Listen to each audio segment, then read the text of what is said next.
Hello everyone, तो कैसे हैं आप लोग। आई होप कि आप लोग बढ़िया होंगे और अच्छे से पढ़ाई लिखाई कर रहे होंगे।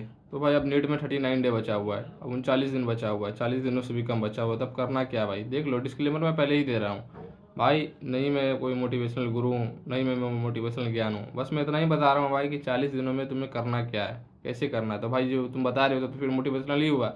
भाई मैं मोटिवेशन नहीं दे रहा हूँ ना, मैं ये तुमको थोड़ी बोल रहा हूँ कि भाई ये पढ़ो वो पढ़ो वो पढ़ो। भाई कुछ भी करो लेकिन टाइम पास मत करो। समझ गए।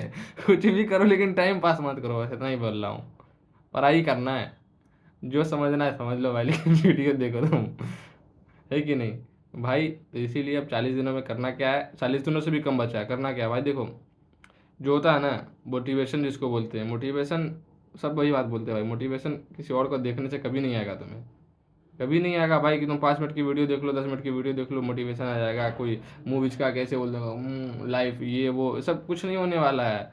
सबसे वो सिर्फ देखने में अच्छा लगता है और सिर्फ सुनने में अच्छा लगता है। जो सेल्फ मोटिवेशन होता है ना, सेल्फ सेटिस्फेक्शन, वो अपने अंदर ही आता है। अब वो टाइम के साथ ही आता है। एक चीज़ मैं तुमको बता रहा हूँ भाई, कोई भी जो सोच रहा है ना, अभी अभी बहुत सारा मैं वीडियो देख रहा हूँ। वीडियो मतलब कि थंबनेल देखता हूँ, इधर लिख देगा 60 डे, इधर लिख देगा 180 नंबर, 170 नंबर फिजिक्स में। भाई पॉसिबल ही नहीं है। जो आदमी भाई 2 साल 3 साल लगा के कॉन्सेप्ट को बिल्डअप किया है, कॉन्सेप्ट को सीखा है, अब वो 1 महीने के अंदर में कॉन्सेप्ट सीख लेगा, कभी नहीं सीखेगा। वो चीज़ों को रट सकता है लेकिन सीख नहीं सकता है। समझ रहे हो कि नहीं। सीखने में टाइम लगता है लेकिन रटने में टाइम नहीं लगता। बायोलॉजी का mitochondria power of the cell, mitochondria power of the cell तुम पढ़ लोगे 10 बार, तुमको रात हो जाएगा। लेकिन mitochondria power of the cell क्यों कहा जाता है, उसको चीज़ों को समझने के लिए, कॉन्सेप्ट को तुम्हारा क्लियर करने के लिए, तो वो इट टेक्स टाइम। तो इसीलिए कह रहे हैं भाई, तो कंसेप्ट में टाइम लगता है। तो इसीलिए कोई भी इस ट्रैप में मत फंसे कि भाई 60 दिन में और 40 दिन में मेरा इतना से इतना हो जाएगा। भाई तुम्हारा जितना आ रहा है ना, अब उसको और बढ़ाने के लिए कुछ करना नहीं है तुमको, बस उस पर ही काम करो। अब नए चीज़ के चक्कर में जाओगे, खेला खत्म है तुम्हारा।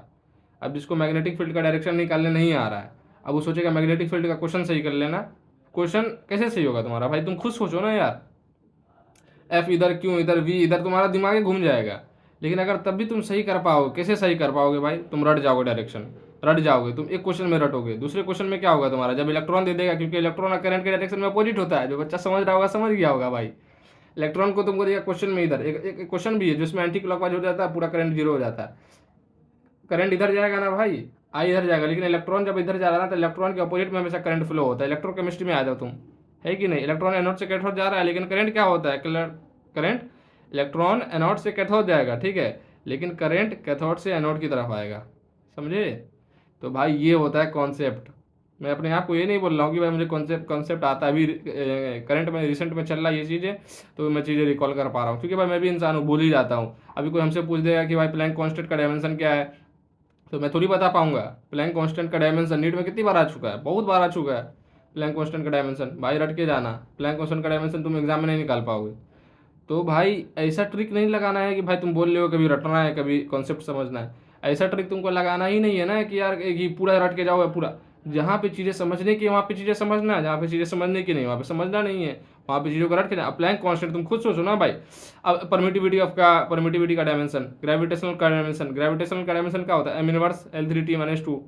तो ये सब चीज़ें ग्रेविटेशन का मान लो तुम निकाल लोगे, G m1 m2/r² करके निकाल लोगे। लेकिन एप्सिलॉन नॉट का भी निकाल लोगे, force equal to K/1/4 Q1 Q2/r² से भी निकाल दिए तुम एप्सिलॉन नॉट का डायमेंशन। लेकिन अब प्लैंक कांस्टेंट बताओ, गेम हो जाएगा तुम्हारे साथ। इसीलिए स्मार्ट स्टडी करना है। तो वो जो मैं वीडियो तो किसी का इसे स्पेसिफाई नहीं करूँगा कि कौन किस तरह का वीडियो बनाता है, लेकिन तुम उसी का वीडियो देखो जो तुम्हें स्मार्ट स्टडी टेक्निक सिखा रहा है। ये तुमको नहीं सिखा रहा है भाई ये कर लो वो कर लो, भाई वो सब ट्रैप है भाई। ट्रैप वाला वीडियो थंबनेल डाल दूंगा, मेरा खुद वीडियो व्यू बढ़ जाएगा, क्योंकि मैं इस वीडियो पे वही काम किया था पहली वीडियो पे। Trap, this is trap, video बढ़ गया, लेकिन हमको पता था उसमें मैं फिर एक्टिंग कर रहा था, इसीलिए वीडियो चल गया।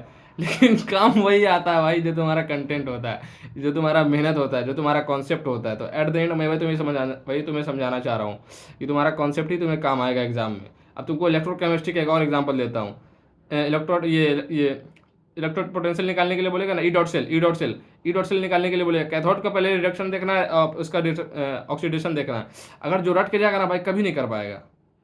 क्या, क्योंकि भाई पहले कैथोड का जो है ना ऑक्सीडेशन देखना होता है, फिर उसके बाद एनोड का रिडक्शन देखना होता है, फिर उसके बाद इस क्वेश्चन को चारों पांचों तरीके से कर सकते हैं। कभी कैथोड का ऑक्सीडेशन निकाल लो और फिर कैथोड का रिडक्शन निकाल लो, फिर एनोड का ऑक्सीडेशन निकाल लो, एनोड का ऑक्सीडेशन निकाल लो, फिर उसके बाद कभी इसका निकालो, नॉट का ऑक्सीडेशन और इसका पोटेंशियल निकाल के इसको भी कर सकते हैं। मतलब मैं समझना चाह रहा हूँ ना, वो तुम समझ गए होगे।